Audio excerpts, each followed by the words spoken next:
हमारे सनातन धर्म में दान पुण्य का बहुत महत्व है। चाहे हमारे वेद हो, शास्त्र हो, पुराण हो, उपनिषद हो, ये सभी दान की महिमा को बहुत गाते हैं। और ऐसा कहते हैं कि जब व्यक्ति दान करता है तो उसके मन में दो तरह की चीज़ें होती है, दो तरह का भाव होता है। प्रथम, कई लोग पुण्य प्राप्ति के लिए दान करते हैं, ठीक है, कोई दिक्कत नहीं। दूसरा होता है कि अगर मेरे दान करने से किसी का भला होता है।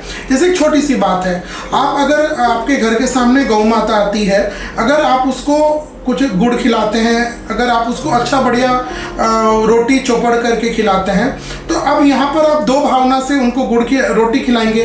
पहला, ये आपके मन में होगा कि भाई इसको खिलाने से मुझे पुण्य मिलेगा। दूसरा यह होगा कि अरे इनको खिलाने से इनको खिलाना मेरा कर्तव्य है। तो ये अपनी अपनी सोच है। लेकिन हमारे शास्त्र में, भविष्य पुराण में दान का महत्व का वर्णन करते हुए कहा है कि जो व्यक्ति 12 महीनों का व्रत करता है या 12 मासी का व्रत करता है, उसको हर महीने एक विशेष वस्तु का दान करना चाहिए। अब जो व्यक्ति 12 मासी का व्रत नहीं करता है, अन्य साधारण व्यक्ति भी इन नियमों का पालन कर ही सकता है। आइए बात करते हैं चैत्र से लेकर के फाल्गुन के महीने में किस विशेष वस्तु का हमको दान देना चाहिए। चैत्र के महीने में देसी गौ माता आपको दान में देनी चाहिए।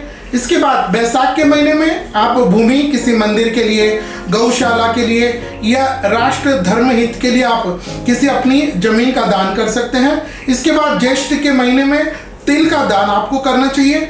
आषाढ़ के महीने में स्वर्ण, सोना चांदी से बना हुआ आभूषण आप मंदिर में या अपनी बहन बेटी सवासनी उनको दे सकते हैं। श्रावण के महीने में घी का आपको दान करना चाहिए।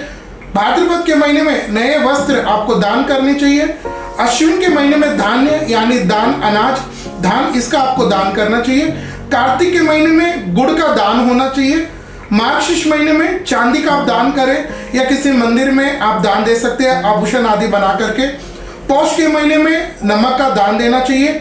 माघ के महीने में कोहड़ा का और फाल्गुन के महीने में कन्यादान। अब यहाँ फाल्गुन के महीने में कन्यादान का महत्व, कन्या को बेचना नहीं है, कन्या का दान करना। कन्यादान मतलब विवाह। यदि आपकी बेटी और आपके दामाद जी के नाम से अच्छा मुहूर्त निकलता है तो फाल्गुन के महीने में कन्यादान की बहुत ज़्यादा प्रशंसा की हुई है। ये जब भी आप दान करते हैं तो यदि आप विवाहित हैं तो आप अपना नाम, अपने पति का नाम, अपना गोत्र का उच्चारण अवश्य कीजिएगा। और अगर आप सिंगल हैं या विधवा है या विधुर है, आपका जीवन साथी नहीं है, अकेले हैं, तो आप अपना नाम, अपने पिता का नाम और स्वयं का गोत्र का उच्चारण आप कीजिएगा। और उसके बाद आप मंदिर या जहां पर भी दान दे रहे हैं, शुद्ध मन से कि यह दान मैं दे रहा हूं, आप इसे स्वीकार करें। चाहे वह मंदिर में हो, आप बहन बेटी सवासनी जिसको भी दे रहे हैं, अच्छे मन से आप दान दे करके भगवान श्री हरि विष्णु की भक्ति को सहर्षता से ही प्राप्त कर सकते हैं।